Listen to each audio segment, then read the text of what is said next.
Bismillahirrahmanirrahim.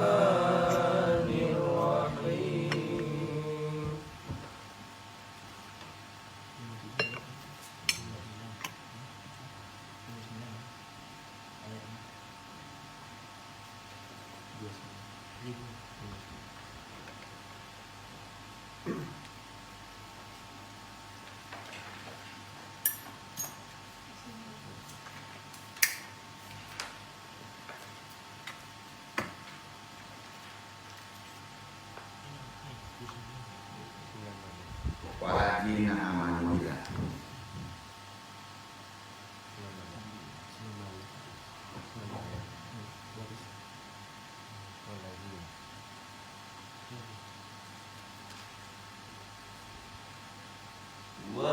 Walladzina amanu billahi wa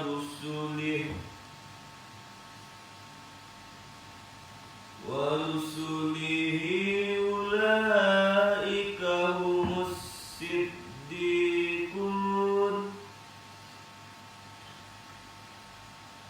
wasyuhada'u inda rabbihim lahum ajruhum wa nuruhum walladzina kafaru wa kazzabu bi ayatina ulaika ashabul jahim. Dan orang-orang yang beriman kepada Allah dan Rasul-Nya, mereka itu orang-orang siddiqin dan orang-orang yang menjadi saksi di sisi roh mereka. Bagi mereka pahala dan cahaya mereka. Dan orang-orang yang kafir dan mendustakan ayat-ayat kami, mereka itulah yang penghuni neraka. Tulus hati mencintai kebenaran, saksi menyaksikan syuhada dari roh mereka, itu di samping mendapat pahala, limpah karunia cahaya. Itu syahid. Ya. Jadi orang-orang yang kafir mendustakan ayat-ayat kami, mereka itulah penghuni neraka. Maksudnya lawannya gitu ya. Jadi itu terkait dengan perkara syahid. Keutamaan yang luar biasa dari syahid, ya, kira-kira apa Pak? Interaksi aja. Kira-kira apa? Sebenarnya tidak mati, tapi hanya pindah tempat. Kan gitu. Itu keutamaan yang paling luar biasa. Walaupun ada ulama yang memperdebatkannya pindah tempat ini. Banyak sekali. Dia hanya di alam lain dan tidak melihat ke alam dunia. Ada yang kayak gitu. Tapi dalam pengertian tafsir tahliliyah yang lebih detail, itu terkait dengan rezeki, kesenangan duniawi. Berarti dia ada di dunia. Nah, gimana mau enggak yang duduk aja ada kok. Itu banyak yang lain ya. Jadi ini lebih meyakini kita. Dasar yang paling jelas kemuliaan orang yang mati syahid luar biasa ini ada di firman Allah Ali Imran kan, surat 3 ayat 169 ya. Anu yang baca ya, kalau sering dibaca. Wala tasyabanal ladina kutillu fi sabilillah amwatan bal ahyaun inda rabbihim yurzaqun. Janganlah kamu mereka bahwa orang-orang yang gugur di jalan Allah itu mati, kan gitu. Itu tafsir biasa, nggak boleh disebut mati. Ya. Kalau mati dia nggak mau dihitung dunia lagi, putus amal. Ya. Tapi kalau yang walaupun dia masih menyaksikan kehidupan dunia dan masih bisa memberi nasihat, tidak ada tambahan pahala. Karena pahala mati syahid itu pahala tertinggi. Ya, gimana mau tambah pahala? Dia udah di surga kok. Ya, kan itu ya. Nah, bahkan mereka itu hidup di sisi rohnya dengan mendapat rezeki. Dalam pengertian ini bukan melihat Allah ya. Kehidupannya dikasih khusus di sisi Tuhannya, sangat dekat. Ya, melihat Allah itu konteksnya setelah dunia tidak ada. Ya, pahami itu ya. Ruh dan jiwanya tetap masih dihidupkan dan selalu berada di sisi Allah. Itu bahasa yang paling tepat. Ya. Sampai di sini dipahami ya. Ya. Karenanya bagi seorang muslim yang mati syahid, semua dosanya akan diampuni Allah yang Maha Esa, pasti. Namun ada satu hal yang tidak bisa dimaafkan. Kemarin sudah kita bahas. Kira-kira apa Pak? Piutang. Jadi keutamaan mati syahid juga sesuai dengan hadis. Ada dasarnya dari Abdullah bin Amr bin As bahwa Rasulullah SAW bersabda, seorang yang mati syahid akan diampuni segala dosa-dosanya, bahkan dimuliakan kecuali kalau dia berhutang. Hadis riwayat Muslim. Nah, anu ini tidak mengerti hakikatnya hutang itu beresiko betul. Berarti hutang itu disahid aja gak ada toleransi kan? Berarti sangat beresiko. Pahami itu ya? Sangat beresiko. Ya. Jadi jangan sepelekan hutang. Dengan ini jangan sampai kita memiliki hutang piutang sebelum waktu kita kembali kepada Allah. Apalagi mati baik ya. Kalau ada hutang juga jadi nggak baik kan gitu. Syahid aja beresiko. Bukan itu. Kesyahidan adalah nikmat dari Allah, limpah karunia. Al-Quran menyatakan bahwa kesyahidan merupakan anugerah nikmat dari Allah bagi siapa yang dikehendakinya. Anugerah ini, ya iman ya, mengantarkan pemiliknya kepada kesempurnaan hidup. Bahasa kesempurnaan hidup itu tidak ada batasan waktu dan ruang. Walaupun tubuh kita sudah tidak ada. Itulah keberuntungan, kebahagiaan yang paling sempurna. Karenanya Allah berfirman di An-Nisa. Ini dari Allah. Dibaca Iqbal. Ayat 69. Kecintaan Allah kita masih diperlihatkan ke arah materi. 69. Waman yutillahu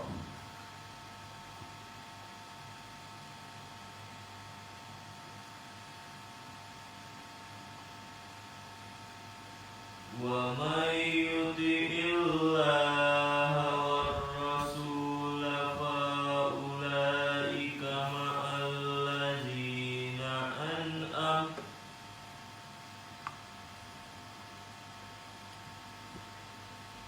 Faulaika ma'al ladzina an'ama Allah 'alaihim minan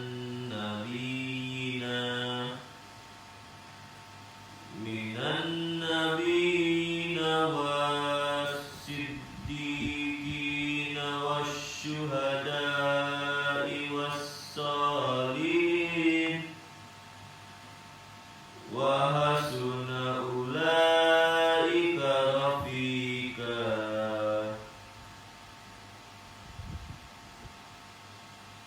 Dan barang siapa yang mentaati Allah dan Rasulnya, mereka itu akan bersama-sama dengan orang-orang yang dianugerahi nikmat oleh Allah, yaitu nabi-nabi dan para siddiqin, orang-orang yang mati syahid dan orang-orang saleh, dan mereka itulah teman yang sebaik-baiknya. Mereka itu akan bersama-sama dengan orang-orang yang dianugerahi nikmat oleh Allah, yaitu nabi-nabi. Pertanyaannya, nabi-nabi apa tidak? Ya, ya. Kita saya bersama derajat di sana. Nggak mati, nggak wafat sebetulnya. Hakikatnya begitu, karena alamnya cahaya ya. Ya. Alamnya cahaya. Orang-orang yang mati syahid dan orang-orang soleh, dan mereka itulah teman yang sebaik-baiknya. Kita sama tahu maksud syuhada pada ayat tersebut ya, yang dibaca tadi adalah orang yang berperang fisabilillah. Terkait juga di sana kita untuk meninggikan kalimat Allah, itulah syahid tertinggi. Lalu mereka terbunuh. Di akhir ayat Allah menyebutkan bahwa mereka adalah teman terbaik di surga bagi orang-orang yang selalu taat kepada Allah dan Rasulnya, juga di alam hakikat. Para syuhada tidak kehilangan nikmat dunia loh. Ya, tidak akan kehilangan.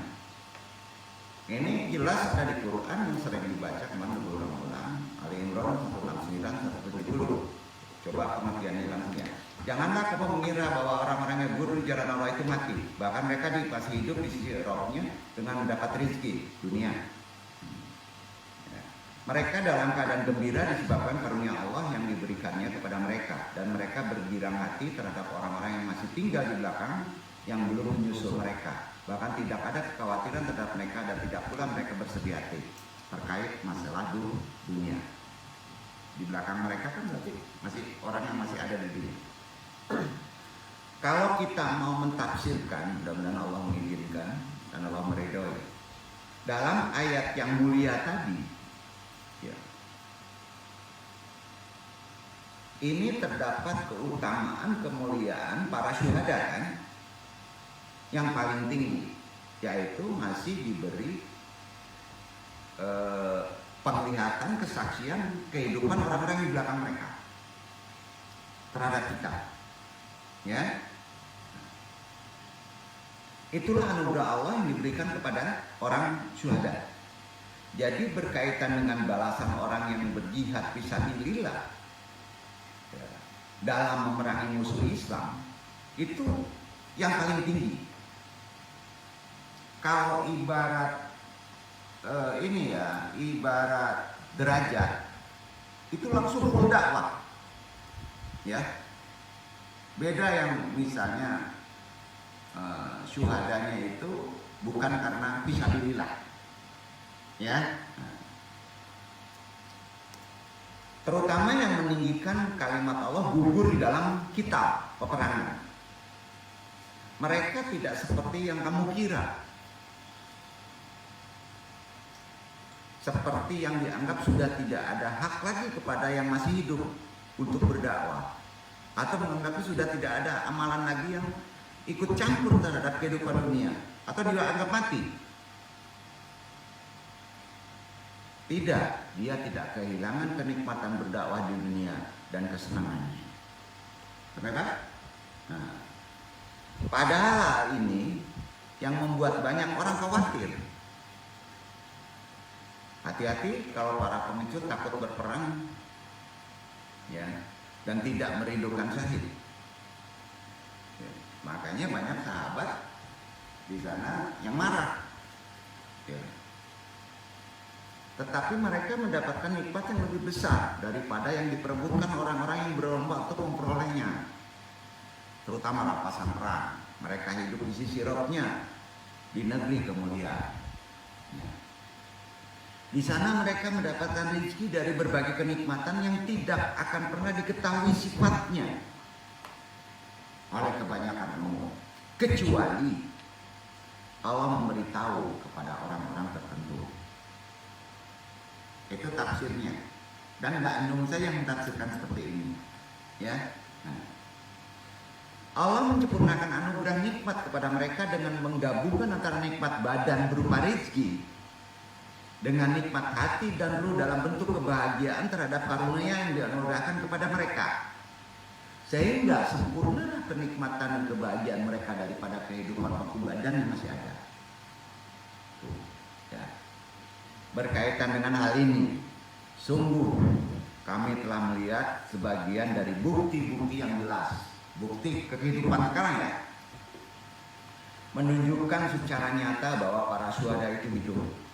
Umar Hanif, seorang dokter, menceritakan kepada dokter lagi Abdullah bin Azam. Dia berkata, aku telah membuka dengan tanganku 12 kuburan para syuhada. Maka aku tidak mendapatkan seorang syahid pun yang berubah jasadnya. Ya. Dan aku lihat sebagian mereka tumbuh jenggotnya dan panjang kukunya di dalam kubur. Dan kisah dari dokter Babra yang syahid di Urdu, yang mereka membawanya ke Padi, kampung muhajiran di Afgan, di Peshawar. Ketika anak-anaknya menjenguk sepulang dari sekolah dan berdiri di samping kepalanya, dia, dokter Babra, menangis dan air matanya mengalir di atas wajahnya. Aku telah membuka tanganku 12 kuburan melalui tanganku para syuhada. Maka aku tidak mendapati seorang syahid pun yang berubah jasadnya. Dan aku lihat sebagian mereka tumbuh jenggotnya dan panjang kukunya di dalam kubur. Itulah kesaksian umat ini. Dan anehnya, bau darah syuhada seperti aroma kasturi. Nabi SAW bersabda, hadis riwayat Bukhari, demi zat yang jiwaku di tangannya, tidak seorang pun terluka di jalan Allah, dan Allah lebih tahu siapa yang terluka di jalannya, melainkan dia akan datang pada hari kiamat dengan darah yang berwarna darah merah, sedangkan baunya seharum kasturi. Hadis riwayat Bukhari. Dokter Abdullah Azam menyampaikan, subhanallah, sungguh kita telah menyaksikan hal ini pada kebanyakan orang yang mati syahid. Bau darahnya seperti aroma misik minyak kasturi. Dan sungguh di sakuku ini masih ada satu botol darah. Karena harumnya itu, ya. Al-Syahid, insya Allah, sampai dibuat namanya Al-Syahid insya Allah. Ya. Itu masih ada sekarang. Ya. Bukan rambut Rasulullah, tapi darah syuhada. Rambut Rasulullah bisa palsu ya. Dan telah tinggal selama 2 bulan di sakuku, baunya masih tetap seperti kasturi. Subhanallah. Ya. Dan sungguh di sakuku ada sepucuk surat di atasnya. Yang surat itu pun ada tetesan darah Abdul Wahid Al-Syahid insya Allah, dan telah tinggal selama 2 bulan, sedangkan baunya baru kayak surat itu, wanginya masih ada sampai sekarang, bau kasturi. Itulah hadisnya dokter Abdullah Azam. Betul enggaknya wallahu alam, tapi itu kesaksian seorang dokter namanya Bohongnya. Ya. Kita lanjutkan dulu. Kalau ada yang bertanya, di manakah arwah syuhada? Jawabannya turun naik. Gimana? Turun naik. Nah, ada saatnya ke sana, nah, ada saatnya ke sini. Ya, gitu. Kalau di Quran itu di lentera, Pak. Kalau di lentera kan bercahaya. Nah, pada saat ini di lentera, dia harus memberi cahaya. Ya, ada saatnya dia di tempelok, di tepi-tepi surga, gitu. Tapi bukan surga nanti ya, gitu ya. Setelah mengetahui keutamaan mati syahid, buat semuanya ini penting kan? Mungkin agak jarang mendapatkan yang gamblang seperti ini ya. Bapak-bapak berani berdakwah begini di masjid. Nah, ayo. Saya kira Pak Ustaz berani karena ada sandaran dalil dan hadisnya, ya. Tapi yang paling penting kan kita harus mentafsirkan surat al-Hadid kan, ya. Insya Allah. Setelah mengetahui keutamaan mati syahid, bapak-bapak masih ingin matinya husnul khotimah. Ayo, ya, gitu ya. Kalau nanti terjadi perang bapak-bapak, agama kita dilecehkan, berani fisabilillah, ya, dasarnya gitu Pak. Mudah-mudahan nggak ada perang ya. Kemuliaan para syuhada, mereka hakikatnya tidak mati, kita sudah tahu, dan tidak kehilangan kenikmatan dunia. Lalu kita bertanya, di manakah arwah mereka sebenarnya? Arwah para syuhada ditempatkan di surga Firdaus yang tertinggi. Hal ini berdasarkan pada hadis Rasulullah SAW. Rasulullah SAW bersabda kepada Ummu Alisa bin Nu'man, putranya gugur di perang Badar, ketika dia bertanya kepada beliau tentang nasib putranya itu, di mana dia? Nabi SAW bersabda, sesungguhnya dia ada di surga Firdaus yang tinggi. Hadis riwayat Al-Bukhari. Ya. Dalam Sahih Muslim dari Masruq rahimahullah berkata, kami bertanya kepada Abdullah tentang ayat Ali Imran 169 tadi. Dia menjawab, adapun kami telah bertanya tentang hal kepada Nabi SAW. Lalu Rasulullah menjawab, sesungguhnya ruh para syuhada itu ada di dalam tembolok burung hijau.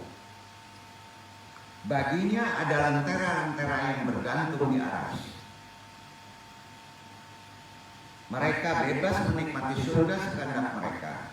Kemudian singgah pada lentera-lentera itu untuk meneruskan, memberi cahaya yang masih ada di belakangnya. Ya. Kemudian roh mereka memperlihatkan diri kepada mereka dengan jelas. Lalu bertanya, apakah kalian menginginkan sesuatu? Mereka menjawab, apalagi yang kami inginkan, sedangkan kami bisa menikmati surga dengan sekehendak kami. Roh mereka bertanya seperti itu sebanyak 3 kali. Maka tatkala mereka merasa bahwasannya mereka harus minta sesuatu, mereka berkata, wahai roh kami ingin roh kami dikembalikan ke jasad-jasad kami, sehingga kami dapat berperang di jalanmu sekali lagi. Pengertian perang ini bukan kita saja, hidup itu adalah perang. Jadi sekali lagi, maka tatkala dia melihat bahwasanya mereka tidak mempunyai keinginan lagi, mereka dibiarkan sama Allah untuk bisa kembali lagi berperang di kehidupan belakang. Hadis riwayat Muslim. Masih belum yakin diri mengikut. Panen dong. Masih menyebut jin juga mengikut. Nah, sampai. Duduk ya. Nah, jadi dia bisa menjelaskan semuanya. Kalau masih juga kekeh, dia masih nggak percaya, udah diamin aja. Insya Allah nggak salah. Karena yang anda hadapi ini adalah Quran dan hadis, ya. Udah jelas ya. Ini udah bertahun-tahun loh masih ada masalah ini. Padahal banyak ulama-ulama terekor ngajinya terlalu menggunakan belit. Cuma bahasanya belit itu yang aneh. Harus digambarkan seperti ini, gitu. Imam Ad-Darimi dalam sunannya meriwayatkan dari Masruq, ia berkata, kami telah bertanya kepada Abdullah tentang arwah para syuhada. Kalau bukan Abdullah, maka tak seorang pun yang menyampaikannya kepada kami. Dia Abdullah berkata, arwah para syuhada di sisi Allah pada hari kiamat berada di perut burung hijau. Dia memiliki lentera-lentera yang bergantung di atas. Dia terbang di dalam surga kemana saja yang dikehendakinya. Kemudian dia kembali ke lentera-lentera tadi. Lalu roh mereka memuliakan mereka dengan berkata, apakah kalian menginginkan sesuatu? Mereka menjawab, tidak, kecuali kami dikembalikan lagi ke dunia hingga kami terbunuh mati syahid di jalan Allah berulang-ulang kali. Jadi enak mati syahid. Bapak-bapak berani mati syahid berulang-ulang kali? Ya, begini, ada orang yang mati syahid, Pak. Hidup lagi, perang lagi, mati lagi. Hidup lagi, mati lagi, itu berulang-ulang jadi sahabat. Dan ingat, ada yang tafsirkan itu tentara malaikat, bukan. Orang yang berulang mati hidup. Tuh, jadi khilafiyah mereka. Sampai sekarang tentara malaikat jadi khilafiyah. Paham ya? Nah, Imam An-Nawawi dalam syarah Sahih Muslim menyatakan, ketika mereka tahu harus mereka meminta agar mereka dikembalikan ke jasad-jasad mereka untuk berjihad yang berulang-ulang kali, atau untuk mencurahkan jiwanya di jalan Allah dan merasakan nikmatnya gugur di jalan Allah. Itu tafsirnya. Ya. Para syuhada meminta dikembalikan lagi ke dunia, padahal mereka sudah berada di surga untuk merasakan nikmat gugur di jalan Allah sebagai syuhada. Nah, bapak-bapak yang ditakutkan udah syahid, udah ngelihat yang senang, Pak, nggak mau turun. Nah, dijamin. Ini syahid serakah namanya. Nabi aja udah ngelihat surga masih disuruh turun dan mau tuh turun. Bapak udah dapat 10 miliar ngaji lupa Pak. Susah, ya kan? Gitu Pak. Rasulullah SAW telah mengetahui kenikmatan yang diperoleh para syuhada. Karenanya beliau pernah menyampaikan keinginannya untuk gugur di jalan Allah dalam sabdanya begini. Demi zat yang jiwaku berada di tangannya. Nabi aja minta syahid. Nabi minta syahid. Karena Nabi sendiri derajatnya itu di atas syahid sebetulnya. Nabi sendiri ingin syahid. Ya. Doanya ini, demi zat yang jiwaku berada di tangannya, sungguh aku berkeinginan meninggal di jalan Allah, kemudian dihidupkan lagi, lalu terbunuh lagi, lalu dihidupkan lagi, lalu terbunuh lagi. Hadis riwayat Bukhari. Tanya kamu ke Madinah kalau nggak percaya hadis ini sahih.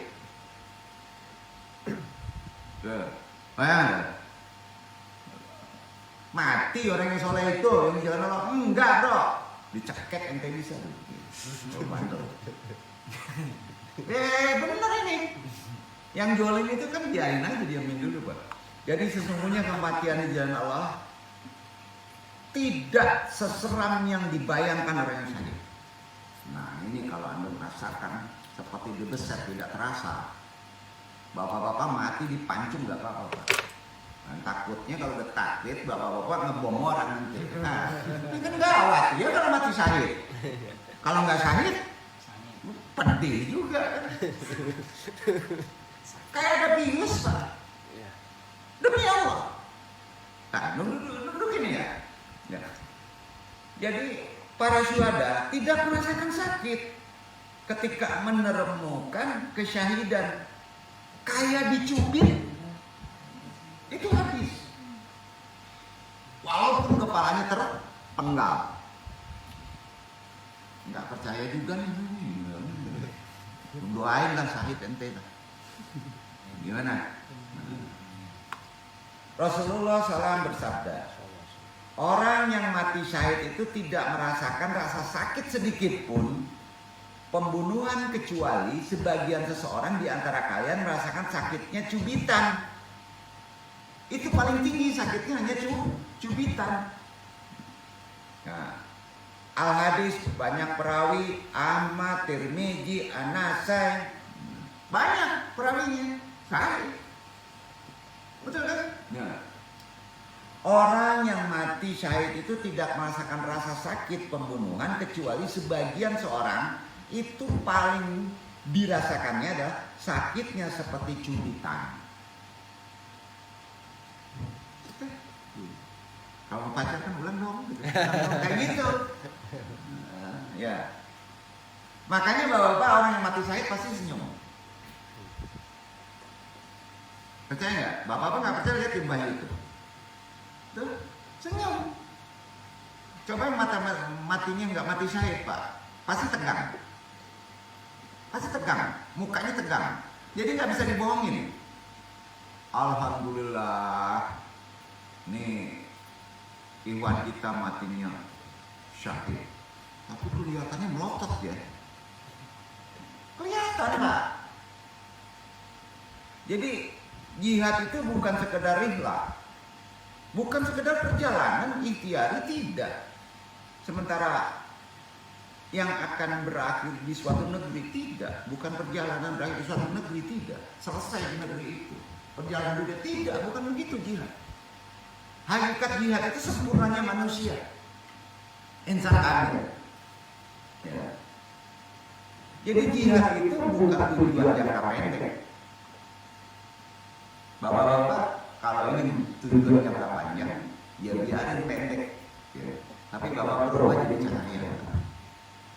Insan dul kamil, boleh, ya, boleh. Bapak-bapak kalau sudah jadi para syuhada Pak, nggak akan nikah Pak. Nikah kecil kenikmatannya Pak. Ya. Kecil. Udah nunggu tuh berapa puluh tuh. Nah, ya. Gimana tuh? Ya. Iya, bukan tujuan jangka pendek, maka harus benar-benar ditanamkan dalam diri seorang mujahid. Hati-hati nih kalau salah kaji jadi mujahid nanti ngebohongnya enggak. Seharusnya ke situ pola niat kita. Bahwa apa niatnya apa?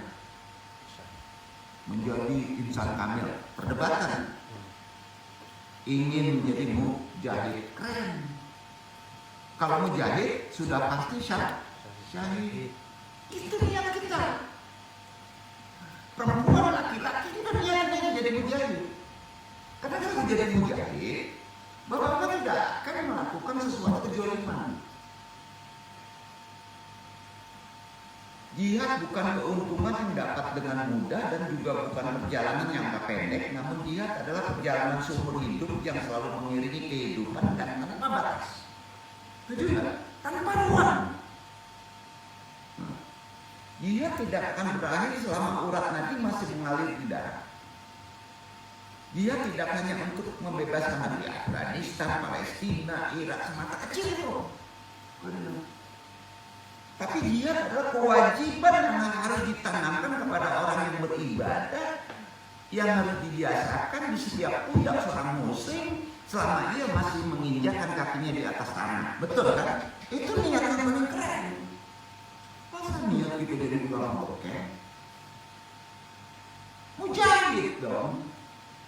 Udah jangan niat saya ingin mati syahid, ya nggak enak ngomongnya tuh ya. Niat saya menjadi mujahid tuh. Jadi sesungguhnya jihadnya seorang muslim bukan hanya untuk membebaskan sepetak tanah, bro. Bukan. Tujuan muslim yang secara hakikat yang mujahid. Betul kan? Di atas lagi loh. Nah, peperangan yang dilakukan bukan peperangan kesukuan atau kebangsaan, tetapi cukupnya adalah seluruh negeri dan sepanjang zaman kecukupannya serta tujuannya untuk menghapus kekufuran, kesyirikan tanpa batas, sehingga Dinullah benar-benar eksis dan tinggi di atas agama yang lain. Begitu. Itu sebabnya Allah berfirman